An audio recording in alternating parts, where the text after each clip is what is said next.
तो हाय दोस्तों, आज हम लोग क्या आए हैं आप लोगों के लिए एक नया वीडियो।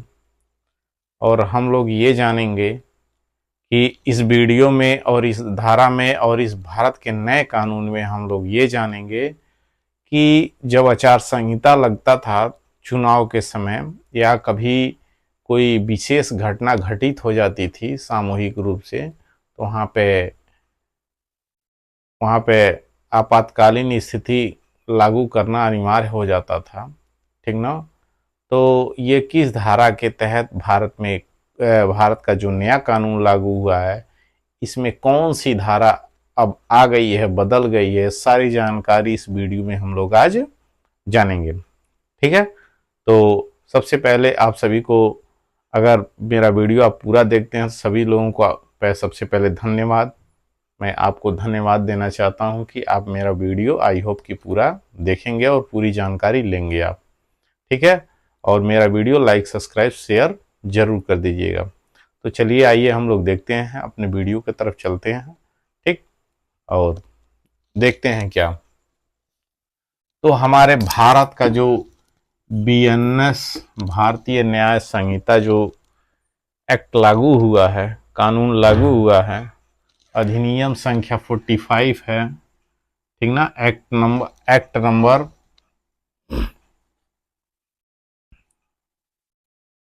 45। ठीक ना। एक्ट नंबर 45 बीएनएस भारतीय न्याय संहिता की जो सीआरपीसी की जो धारा, ठीक ना, नई वाली धारा, नया, ठीक ना, धारा 163 और पुरानी जो धारा है, ठीक है, पुरानी जो धारा है वह 144 है। कुछ लोग जब चुनाव का समय आता था, ठीक है, चुनाव के एक महीना पहले से ही आचार संहिता लागू हो जाता था। तो कुछ लोग आचार संहिता के नाम से जानते थे और जो पढ़े लिखे होते थे, ठीक ना, वो धारा 144 जानते थे कि जब कहीं भी 5 व्यक्ति से अधिक या 2-4 व्यक्तियों से अधिक लोग अगर एक जगह इकट्ठा हो रहे हैं, इकट्ठा होने पर, ठीक है, होते हैं, तो प्रशासन के द्वारा उनको उठाया जा सकता है और उनको उठा करके थाने पे बैठाया जा सकता है। ठीक है। तो ये जब आपातकालीन स्थिति लागू होती थी, तो इसमें सभी व्यक्ति अपने अपने घर में रहते थे। बाहर सड़क पर या किसी विशेष स्थान पर 2-4 लोग एकजुट होकर के बात नहीं करते थे। ठीक ना। इस धारा के तहत जब ये धारा लागू होती थी, लेकिन जो हमारी पुरानी धारा है वह 144 है और जो नई धारा है, नए कानून की नई धारा, वह 163 है। ठीक है।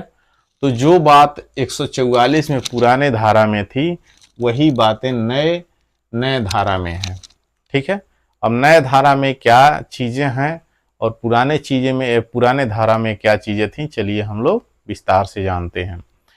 तो ये जो नई धारा है, जो नया कानून है, इसमें बताया गया है, ठीक ना, अगर कोई भी स्थान है या कोई विशेष जगह है, राज्य सरकार के द्वारा आदेश जारी कर दिया जाता है, सशक्त आदेश जारी, तुरंत आदेश जारी कर दिया जाता है किसी विशेष घटना घटित मामले में, या चुनाव जब नजदीक आ जाता है तो उस मामले में, ठीक, जब राज्य सरकार के द्वारा आदेश जारी कर दिया जाता है तो उसमें भी कुछ समय के लिए छूट दे दिया जाता है कि साग सब्जी तेल नमक मसाला आप खरीद करके ले आकर के अपने घर में, ठीक ना, रहिए।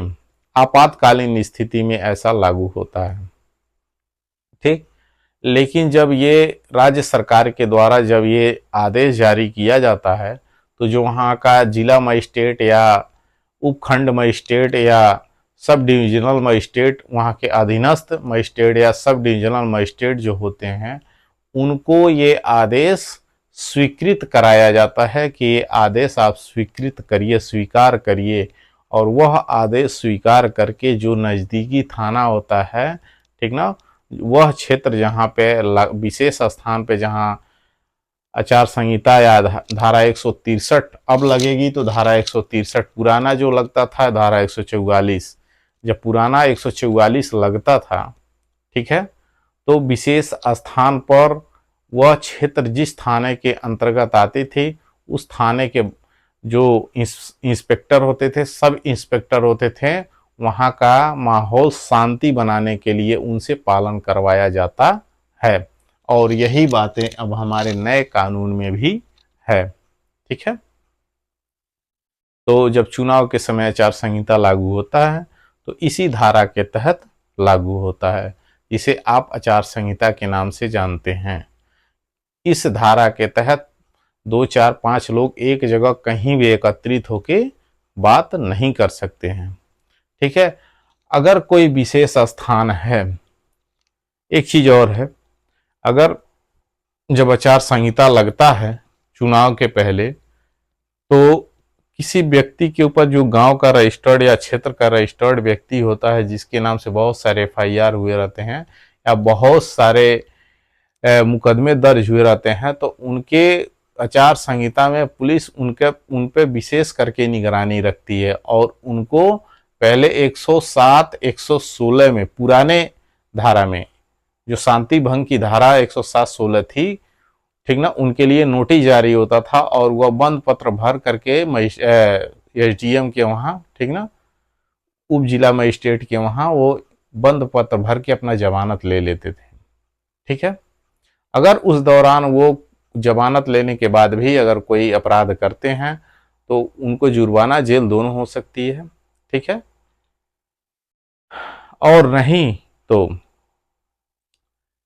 या कोई विशेष स्थान है या विशेष जगह है या गांव का, मान लीजिए कोई गांव है, गांव का कोई व्यक्ति है या आम आदमी है, कोई विशेष व्यक्ति है, अगर किसी भी विशेष स्थान पर उसका आना जाना है या जहां पे किसी विशेष स्थान पे मना किया गया है, इस विशेष स्थान पे अगर आप आ जा रहे हैं तो आप संदिग्ध में आ जाएंगे और प्रशासन के द्वारा आपसे पूछा भी जाएगा कि आप क्यों वहां पे बार बार आ जा रहे हैं, क्योंकि उस स्थान पे तंगा धारा 163 लागू हो चुका है, तो आप क्यों वहां पे बार बार आ जा रहे हैं। ठीक है, इसके तहत आपके ऊपर कार्रवाई भी हो सकती है। अगर कोई आदेश राज्य सरकार के द्वारा जारी किया गया है, सशक्त आदेश जारी किया गया है इस धारा के तहत, और उस धारा के तहत अगर कोई भी व्यक्ति आवेदन करता है या आवेदन में उसे गलत पाया जाता है, तो अधीनस्थ मजिस्ट्रेट के द्वारा उसे एक पक्षीय आदेश करते हुए, ठीक ना, उसके ऊपर कार्रवाई भी किया जा सकता है।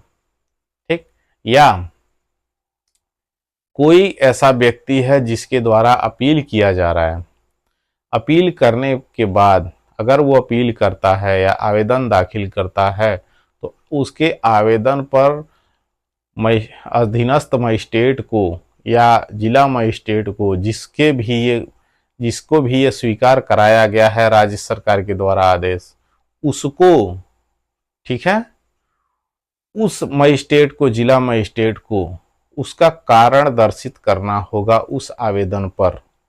अगर कोई विशेष